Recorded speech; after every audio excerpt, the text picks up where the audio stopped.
Polisi menangkap pelaku pembunuhan yang jasadnya dikubur di bawah lantai rumah kontrakan di Depok, Jawa Barat. Tersangka adalah adik dari korban. Pelaku nekat menghabisi kakaknya karena sakit hati, sering dimarahi.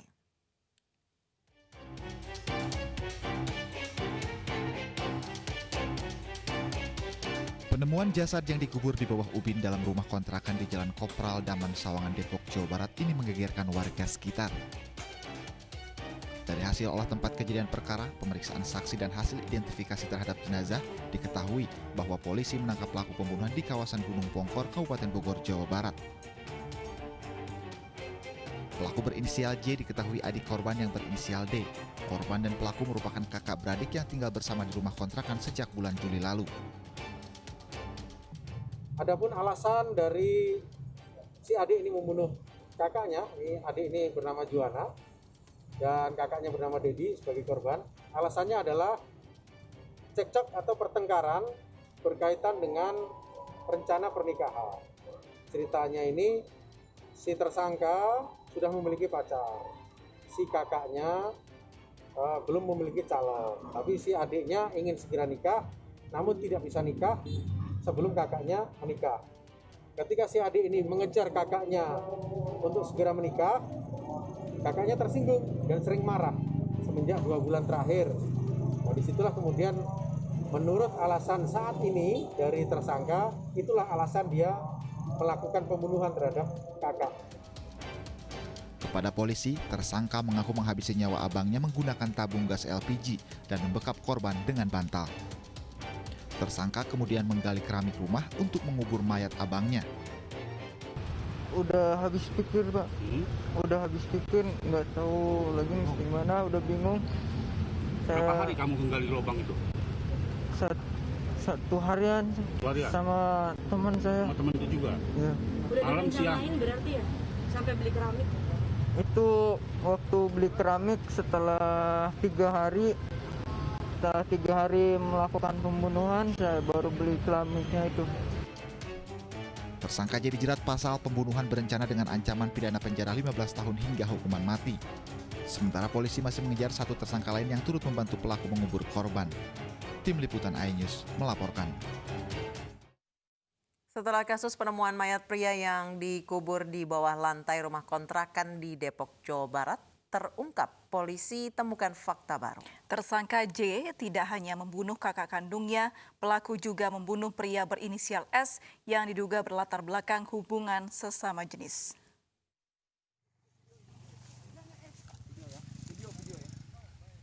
Kurang dari 24 jam, polisi menangkap J di tempat persembunyiannya di kawasan Gunung Pongkor, Bogor. Petugas menemukan fakta baru. Kepada polisi, tersangka mengaku tidak hanya membunuh kakak kandungnya, pelaku juga membunuh seorang pria berinisial S. Korban berinisial S jasadnya dikubur di lahan kosong di kawasan Gunung Pongkor. Korban dibunuh karena mengajak tersangka melakukan hubungan sesama jenis. Yang jelas awal mulanya kita lakukan penangkapan bersama-sama Metro dan Depok. Kemudian kita kembangkan, ternyata ada di kita salah satu korban. Korbannya bukan orang kita, dan orang dari Depok. Kemudian kita lakukan evakuasi, bawa ke Keramat Jati untuk dilakukan otopsi. Informasi sementara yang dihimpun, korban berinisial S ini dibunuh oleh tersangka J bersama temannya yang berprofesi seorang pedagang pada tanggal 25 Agustus 2020 lalu. Tersangka terancam pasal berlapis dengan ancaman pidana penjara seumur hidup. Dari Bogor, Jawa Barat, Wildan Hidayat, iNews melaporkan. Orang tua dari 3 anak yang hilang di area perkebunan di Kabupaten Langkat, Sumatera Utara terus mendatangi lokasi perkebunan sebagai bentuk rasa kerinduan dan menantikan anaknya kembali. Sejak dilaporkan hilang pada Oktober lalu, ketiganya belum ditemukan polisi. Ayah Alfisah, orang tua dari salah seorang anak dari 3 anak yang dilaporkan hilang di area perkebunan, kerap mendatangi lokasi titik terakhir anaknya bermain bersama 2 temannya.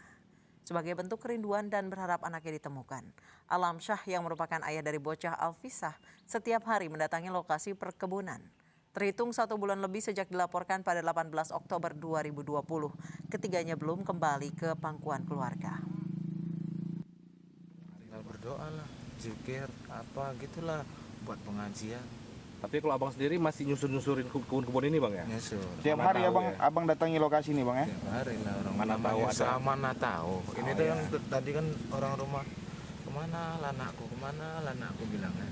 Ya udah nggak tahan kalau dia di rumah ke lapangan lah. Tapi kan atau mana tahu Iya, gitu aja. betul. Jadi keyakinan abang ini bang gimana bang?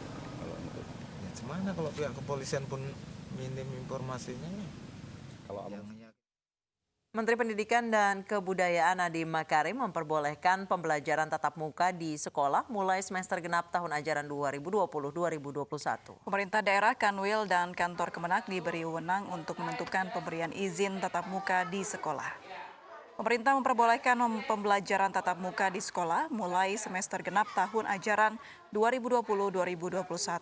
Menurut Menteri Pendidikan dan Kebudayaan Nadiem Makarim, pemerintah daerah, Kanwil, dan kantor Kemenak diberi wewenang untuk menentukan pemberian izin tatap muka di sekolah. Nadiem menambahkan, semakin lama pembelajaran tatap muka tidak terjadi, kemungkinan dampak negatif yang terjadi pada anak bisa semakin besar, seperti kendala tumbuh kembang hingga ancaman putus sekolah. Berarti pemerintah pada hari ini melakukan penyesuaian kebijakan untuk memberikan kewenangan kepada pemerintah daerah, Kanwil atau kantor Kemenak untuk menentukan pemberian izin pembelajaran tatap muka di sekolah-sekolah di bawah kewenangannya. Pemberian izin ini bisa saja secara serentak ataupun bertahap tergantung kepada kesiapan masing-masing daerah sesuai dengan diskresi kepala daerahnya, berdasarkan evaluasi kepala daerahnya mengenai mana yang siap, mana yang tidak, dan tentunya kesiapan sekolah masing-masing dalam menentukan, dalam memenuhi semua checklist untuk melakukan tatap muka dan juga melaksanakan protokol kesehatan yang sangat ketat. Kebijakan ini berlaku mulai semester genap tahun ajaran 2020-2021, jadinya bulan Januari 2021. Informasi menarik lainnya akan kami hadirkan sesaat lagi, tetaplah bersama kami.